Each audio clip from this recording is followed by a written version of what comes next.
बिस्मिल्लाहिर्रहमानिर्रहीम। नाज़रीन अस्सलाम वालेकुम। मैं हूँ इमरान वसीम। बेचारा इमरान खान, तमाम अफवाहें आज नाज़रीन दम तोड़ गईं। ना सिर्फ अफवाहें दम तोड़ गईं बल्कि तहरीक इंसाफ ने अपने डाले गंद का एतराफ़ भी कर लिया। बानी पीटीआई ने आज कुछ तब्दीलियों की मंजूरी दी है। ये तब्दीलियाँ कहाँ पे होनी हैं, इसकी तफसीलात भी आपके साथ हम शेयर करेंगे। तहरीक इंसाफ के रहनुमा आपस में लड़ पड़े, एक दूसरे पे संगीन इल्ज़ामात आयद कर दिए गए। ये क्या मामला है, इन तमाम ख़बरों की जो डिटेल्स हैं व्लॉग में आप देखने वालों के साथ शेयर करने जा रहे हैं।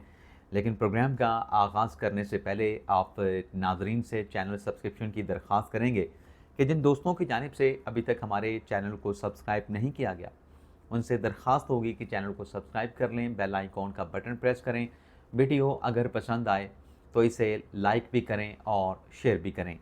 सबसे पहले नाज़रीन 3 अहम अदालती प्रोसीडिंग्स हैं, जिसमें एक मुकदमे में तो ये हुआ है कि पूरी पाकिस्तान तहरीक इंसाफ की जो क़यादत है, उनके अरेस्ट वारंट जो है वो जारी कर दिए गए हैं। ये मुकदमा नाज़रीन इस्लामाबाद के पुलिस स्टेशन कोहसार में दर्ज किया गया, जिसमें मजमूई तौर पे 98 एक्यूज़ हैं, मुल्ज़मान हैं। और आज पुलिस की जानिब से जो इस्लामाबाद की इंसदाद दहशतगर्दी की अदालत है, उसमें इस केस की समाअत के दौरान जज साहब से इस्लामाबाद पुलिस ने इमरान खान समेत पीटीआई की आलमोस्ट जो क़यादत है, उनके अरेस्ट वारंट जो है वो हासिल कर लिए गए हैं। ये नाज़रीन जिनके अरेस्ट वारंट जारी किए गए हैं, उनकी डिटेल ये है कि बुशरा बीबी साहबा के भी वारंट गिरफ्तारी जारी किए गए हैं, बैरिस्टर गौहर के भी, शोएब शाहीन के, अली बुखारी के, उमर अयूब के, शेर अफजल मरवत के, खालिद खुर्शीद के, सलमान अकरम राजा, मुराद सईद, रऊफ़ हसन समेत 98 जो पीटीआई से ताल्लुक़ रखने वाले रहनुमा या जो कारकुनान हैं, उनके अरेस्ट वारंट जो हैं वो अदालत की जानिब से जो है वो आज जारी कर दिए गए हैं। आज आपको आपके नॉलेज में होगा कि जो डीपीओ अटक हैं, उनकी तरफ से एक प्रेस कॉन्फ्रेंस भी की गई, क्योंकि ये जो गिरफ्तारियाँ हुई हैं ये 24 नवंबर के फ़ाइनल एहतजाज के हवाले से की गई हैं और 24 नवंबर के एहतजाज के हवाले से ही ये अरेस्ट वारंट जो है वो जारी किए गए हैं। अब यहाँ पर जो बात होती है कि पीटीआई के ख़िलाफ़ जो है मज़ीद मुकदमा दर्ज कर दिए गए हैं, लेकिन पीटीआई ने किया क्या, वो आज बताया। जो डीपीओ अटक थे कि 1150 जो हमने पीटीआई के कारकुनान अटक की हदूद से, पंजाब की हदूद से गिरफ़्तार किए हैं, उसमें 98 लोग ऐसे हैं जिनके पाकिस्तानी होने का कोई रिकॉर्ड मौजूद नहीं। और जो इन्होंने पुलिस पे शेल इस्तेमाल किए तहरीक इंसाफ के कारकुनान ने, वो ब्राज़ीलियन साख्ता थे और वायरलेस कम्युनिकेशन का सिस्टम भी पाकिस्तान तहरीक इंसाफ ने इस्तेमाल किया और हैवी मशीनरी। अब जो लोग ये बात करते हैं कि ये पुरअमन एहतजाज के लिए आए थे, क्या पुरअमन एहतजाज करने वाले अपने साथ जो है इस तरह की हैवी मशीनरी साथ लेके आते हैं? अपने साथ आंसू गैस के ब्राज़ील साख्ता शेल लेके आते हैं? वायरलेस का कम्युनिकेशन सिस्टम लेके आते हैं? नहीं लेके आते। अब एक तो ये पीटीआई की क़यादत के अरेस्ट वारंट जारी हुए हैं। इसके अलावा नाज़रीन जो जीएचक्यू हमला केस में 9 मई जीएचक्यू हमला केस में जो आज अडयाला जेल में केस की समाअत हुई है, जिसमें आज मुल्ज़मान पे फ़र्द जुर्म लगना थी, लेकिन आज फिर ये फ़र्द जुर्म की कार्रवाई अगली तारीख तक मुलतवी कर दी गई है। वजह क्या बनी है? वजह मैंने आपको सुबह के व्लॉग में बताया था कि पाकिस्तान तहरीक इंसाफ की जानिब से एक नई मुतफ़र्रिक़ दरख्वास्त जो है वो एटीसी अदालत में दायर कर दी गई है और वो नई मुतफ़र्रिक़ दरख्वास्त जो थी वो अदालत के दायरे अख्तियार के हवाले से थी। आज जब इस केस की समाअत का आगाज़ हुआ तो पीटीआई की इमरान खान की जो लीगल टीम है, उनकी तरफ से ये एतराज़ उठाया गया कि इस अदालत का, इंसदाद दहशतगर्दी की जो अदालत है, वो तो इस केस की समाअत नहीं कर सकती, उनके पास दायरा अख्तियार ही नहीं है। तो जज साहब ने, बाबर रवान साहब ने ये दरख्वास्त मूव की, इस पर नोटिस जारी करके आइंदा तारीख तक जो है 5 दिसंबर तक जो केस की समाअत है उसको मुलतवी कर दिया है। इसके अलावा अडयाला जेल में 190 मिलियन पाउंड केस की समाअत हुई है और आज की समाअत में जो डेवलपमेंट हुई है कि बुशरा बीबी साहबा नहीं आई, उनकी इस्तिस्ना की दरख्वास्त आ गई, लेकिन सलमान सफदर साहब जो कि लीगल टीम के सरबराह हैं, लीगल टीम के अहम रुकन हैं, उनकी तरफ से अदालत को यकीन दहानी कराई गई कि हमें 3 तारीख़ों की मोहलत दे दें, बुशरा बीबी साहबा जो है वो अदालत में पेश हो जाएंगी। लेकिन अदालत ने उनकी इस दरख्वास्त को जुज़वी तौर पर एक्सेप्ट किया है। आज की अदालती कार्रवाई को मुलतवी कर दिया गया है और आइंदा समाअत पर सेक्शन 342 का जो जवाब है वो दोनों मुल्ज़मान से जो है वो मांग लिया गया है और अदालत ने जो बुशरा बीबी साहबा के अरेस्ट वारंट हैं उनको भी बरकरार रखा है, क्योंकि नैब ने मुखालफत की। नैब ने कहा कि 3 तारीखों की आप इनको मोहलत नहीं दे सकते, ये तो केस अपने कंक्लूजन तक पहुंच चुका है, अब तो मुल्ज़मान का सेक्शन 342 का स्टेटमेंट रिकॉर्ड होना है। तो अदालत ने बुशरा बीबी साहबा के जो अरेस्ट वारंट थे उनको भी बरकरार रखा है, और जो इस्तिस्ना की दरख्वास्त थी वो उसे रद्द कर दिया गया है आज की हद तक। और फिर ये है कि जो ज़ामन है बुशरा बीबी साहबा के, उस ज़ामन को भी आइंदा तारीख का जो है, आइंदा की समाअत का जो नोटिस है कि क्यों ना आपने जो ज़मानत बुशरा बीबी साहबा की दे रखी है और आपकी ज़मानत के बावजूद खातून मुल्ज़मान जो हैं अदालत में पेश नहीं हो रही, तो इस शोकास नोटिस का जवाब दें कि अदालत क्यों ना आपका जो ज़र ज़मानत है उसको भी ज़ब्त कर ले, बहाके सरकार आपके ख़िलाफ़ कानूनी कार्रवाई भी करे, और बुशरा बीबी साहबा के जो अरेस्ट वारंट है उस पर एग्जीक्यूशन यानी फर्दर कार्रवाई को क्यों ना आगे बढ़ाया जो है वो जा सके। तो एक नाज़रीन ये डेवलपमेंट हुई। अब आ जाते हैं नाज़रीन, जो तहरीक इंसाफ में इमरान खान साहब ने बड़ी तब्दीली की जो है वो मंजूरी दे दी है। मामला नाज़रीन ये है कि जो 26वीं आईनी तरमीम के बाद आला अदलिया में तैनातियाँ होनी हैं, इमरान खान साहब और जो PTI की क़यादत है वो उमर अयूब और शिबली फराज साहब की परफॉर्मेंस और उनके जो सियासी मसरूफियात हैं उस वजह से अब ये जो रिपोर्ट किया गया वो ये है कि इमरान खान साहब ने जुडिशल कमीशन के जो पाकिस्तान तहरीक इंसाफ के 2 नॉमिनी हैं, उमर अयूब साहब हैं, शिबली फराज साहब हैं, उनको तब्दील कर दिया गया है, और उनकी जगह पे अब सेनेट से बैरिस्टर अली ज़फ़र, उनका नाम जो है जुडिशल कमीशन को दिया जाएगा, और कौमी असम्बली से लतीफ़ खोसा या बैरिस्टर गौहर अली ख़ान जो है पाकिस्तान तहरीक इंसाफ के रुकन होंगे। अब ये तब्दीली क्यों हुई है?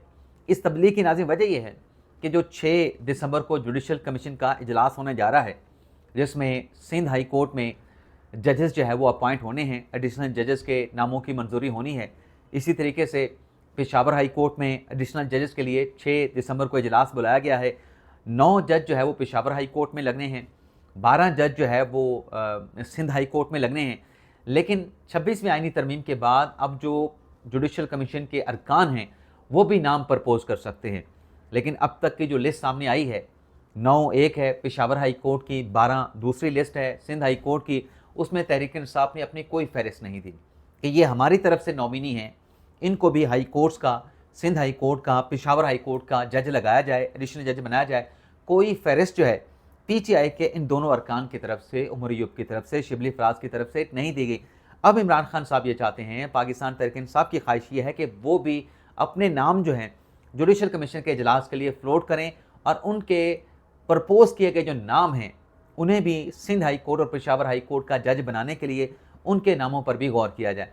तो देखते हैं कि कब ये कन्फर्मेशन, ये जो तब्दीली की खबरें रिपोर्ट की जा रही हैं कि अब उमर अयूब और शिबली फराज की जगह पे बैरिस्टर अली ज़फ़र, बैरिस्टर गौहर और लतीफ़ खोसा में से कोई एक जो है, यानी 2 नाम देने हैं तहरीक इंसाफ ने, एक तो अली ज़फ़र सेनेट से हो गए, बाकी लतीफ़ खोसा और गौहर अली ख़ान में से एक नाम जो है जुडिशल कमीशन को दिया जाएगा। तो ये एक बड़ी तब्दीली जो है इसकी मंजूरी इमरान खान साहब ने दे दी है, जैसा कि मुख्तलिफ चैनल्स पे, मुख्तलिफ मीडिया पे जो है वो रिपोर्ट किया गया है।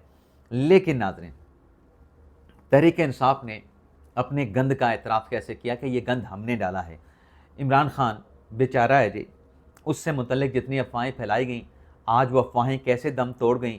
मामला नाज़रीन ये है कि आज जो अडयाला जेल में मुख्तलिफ मुकदमात की समाअत हुई है, जिसमें PTI की क़यादत ने मुकदमात की समाअत के दौरान बानी PTI के साथ मुलाकात की है, और इस मुलाकात के बाद जो पिछले चंद रोज़ से ख़ास तौर पे जो PTI की बाहर बैठी जो क़यादत है, जो झूठा बयानियाँ या जो फेक न्यूज़ फैला रहे थे कि इमरान खान साहब को अडयाला जेल से GHQ में मुंतकिल कर दिया गया है, वहाँ पे 100-150 बंदा जो है, जो फ़ौजी जवान हैं वो इमरान खान की निगरानी पे हैं, सिक्योरिटी पे हैं।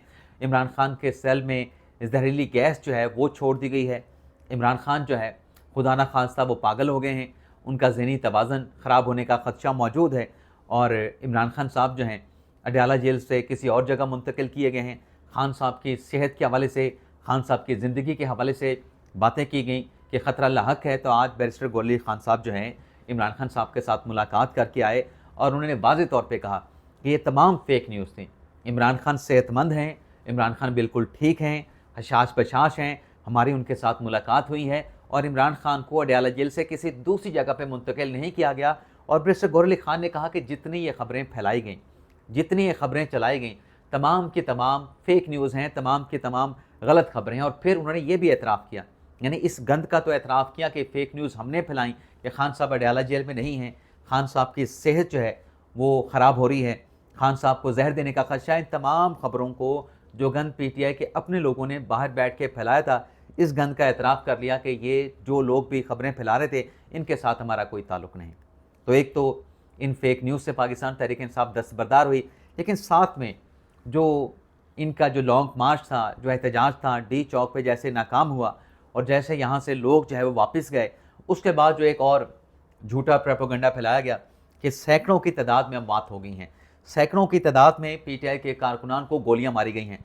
तो आज बैरिस्टर गौहर अली खान साहब ने इमरान खान के साथ मुलाकात करके आके उस बयानिए से भी लाताल्लुकी का इजहार कर दिया और जो बयानिया बनाने वाले हैं उनसे भी लाताल्लुकी का इजहार कर दिया। और बैरिस्टर गौहर अली खान ने कहा कि टोटल कुल मिला के 12 लोगों की अमवात हुई हैं, जिसमें रेंजर के जवान भी हैं, जिसमें पुलिस के जवान भी हैं और पीटीआई के कारकुनान भी हैं।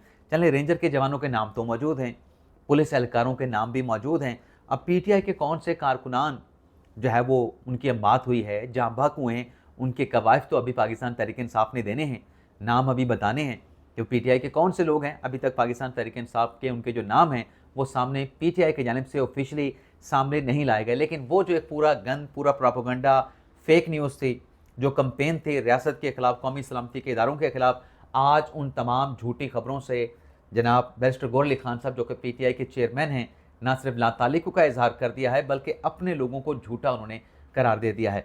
लेकिन नाज़रीन, एक और चीज़ भी हुई है, वो नाज़रीन ये है कि पीटीआई के जो लोग हैं उन्होंने जनाब बैरिस्टर गौहर अली खान साहब और बाकी जो पीटीआई की क़यादत है उनके ऊपर अदम एतमाद का इजहार कर दिया है। अब न जाने ये जो मैं डिटेल आपके साथ शेयर करने जा रहा हूँ, अभी तक तो पीटीआई ने इसकी तरदीद नहीं की है। ये रिपोर्ट किया गया है कि जो पीटीआई का कोर कमेटी का इजलास हुआ उसमें अलीम आदिल शेख ने और शोएब शाहीन साहब ने ये सवाल उठाए कि जब भी हम कोई लॉन्ग मार्च, एहतजाज, रैली निकालते हैं, हमारे ख़िलाफ़ तो मुकदमा दर्ज हो जाते हैं, हमारे तो अरेस्ट वारंट जारी हो जाते हैं। ये जो हमारे चेयरमैन साहब हैं, बाकी पीटीआई के लोग हैं, वो गिरफ़्तार नहीं होते, उनके अरेस्ट वारंट जारी नहीं होते, क्या वजह है? सवाल ये उठाया गया कि ये तवीज़ कहाँ से लेते हैं, ये इनको तवीज़ कौन देता है? बल्कि पीटीआई के रहनुमाओं ने ये भी सवाल उठाया कि हमें भी बता दें, जिस पीर से आप तवीज़ लेके आते हैं और आपका नाम नहीं आता, आपकी गिरफ़्तारी नहीं होती, हम भी वहाँ से जाके तवीज़ ले लेंगे, हम भी जहाँ के अपने लिए जो है वहाँ से दुआ करवा लेंगे ताकि हमारे ख़िलाफ़ भी जो है मुकदमात ना बने, हमारे ख़िलाफ़ भी अरेस्ट वारंट जारी ना हो। तो ये इसके ऊपर जो खबर आई है वो ये है कि पीटीआई की क़यादत ने अपनी ही क़यादत के ख़िलाफ़, जो कि ओहदों पे मौजूद हैं, उनके ख़िलाफ़ वाइट पेपर बनाकर जो है बानी पीटीआई तक जो है वो पहुँचाने का फ़ैसला जो है वो पीटीआई की जानिब से किया गया। यानी ये आपस में जो है उलझ पड़े हैं, आपस में जो है वो लड़ पड़े हैं और एक दूसरे के ऊपर जो है वो सवालात उठाए जा रहे हैं, एक दूसरे के ऊपर जो है वो अदम एतमाद का जो है वो इज़हार किया जा रहा है। बल्कि पीटीआई के जो व्हाट्सएप ग्रुप हैं उसमें कल की जो फेक न्यूज़ हैं उस पर भी बात की गई कि इमरान खान साहब के साथ मुलाकात की इजाज़त दे दी गई है और महमूद अचकज़ई पे हमला कर दिया गया है, अलीम आदिल शेख पे हमला कर दिया गया है। जब ये झूठी खबरें पीटीआई के व्हाट्सएप ग्रुप में आई, उस पर भी तशवीश का इजहार किया गया कि ऐसी झूठी खबरें फैलाकर जो है हम अपना नुकसान कर रहे हैं, अपनी साख जो है मुतासर कर रहे हैं। तो हमारी जो क़यादत है उसको इस किस्म के बयानात या इस किस्म के जो फेक न्यूज़ हैं उन्हें आगे नहीं फैलाना चाहिए। लेकिन जब आप फेक न्यूज़ से जो है खुद कह रहे हैं कि साख मुतासर होती है, हमारे लिए नुकसानदेह हैं, तो अपने पार्टी के लोगों को रोकें कि इस किस्म के गैर जिम्मेदाराना स्टेटमेंट ना दें। मकसद तो उनका होता है कि कौमी सलामती के इदारों को आपने टारगेट करना है, लेकिन जब आप कौमी सलामती के इदारों को टारगेट करने के लिए ऐसी फेक न्यूज़ फैलाते हैं तो डायरेक्टली इनडायरेक्टली आप अपनी पार्टी को भी, आप अपनी पार्टी की साख को भी, आप अपने बयानियों को भी नुकसान पहुँचा रहे होते हैं। तो अब फेक न्यूज़ का जो है वो खुद पाकिस्तान तहरीक इंसाफ भी जो है वो शिकार हुई है। जैसे उमर अयूब साहब कह रहे हैं कि हम डी चौक पे किला पता करने तो नहीं गए थे। भाई डी चौक पे अगर वो किला नहीं था तो फिर आपको किसने कहा था कि आप डी चौक पे जाएं? इमरान खान ने तो आपको नहीं कहा था। आप बुशरा बीबी साहबा को भी रोकते। भाई आप कौन होती हैं एक सियासी जमात के सियासी फैसले लेने वाली? हम ये फैसला करेंगे। वहाँ पर तो आपने घुटने टेक दिए। अब आप कहते हैं कि हमको किला पता करने तो नहीं गए थे। ये पहले सोचना था आपने, ये डी चौक पर पहुँचने से पहले आपने सोचना था। अब तो वो कहते हैं ना कि तीर कमान से निकल गया, तीर तो अब आपके तीर आपके कमान से निकल चुका है। और यहाँ पे आके जो कुछ हुआ उसके बाद अब आप उसको फेस कर रहे हैं। आपका एहतजाज नाकाम हो गया। आप अगर संजानी पे बैठ जाते, आज आपका अपर हैंड होता। आप संजानी के रोड को ब्लॉक करके हुकूमत को मजबूर कर सकते थे मुज़ाकरात के लिए। हुकूमत खुद आपके पास चल के आती आपके साथ मुज़ाकरात करने के लिए। तो अपनी गलती का एतराफ़ करें और अपनी जो सफ़े हैं सियासी तौर पे उन सफ़ों को दुरुस्त करें। बाकी अली अमीन गंडापुर और फैसल अमीन गंडापुर जिनके अरेस्ट वारंट जारी हुए थे, आज पेशावर हाई कोर्ट ने दोनों भाइयों को जो है अबूरी ज़मानत दे दी है, प्रोटेक्टिव बेल दे दी है और हुक्म दिया गया है पेशावर हाई कोर्ट से कि 21 दिसंबर तक इन्हें किसी भी केस में गिरफ्तार ना किया जाए। तो ये नाज़रीन आज का हमारा व्लॉग। आपसे इजाज़त चाहते हैं। अल्लाह ताला हम सब का हामी नासिर हो। अपनी दुआ में याद रखिएगा। अल्लाह हाफ़िज़।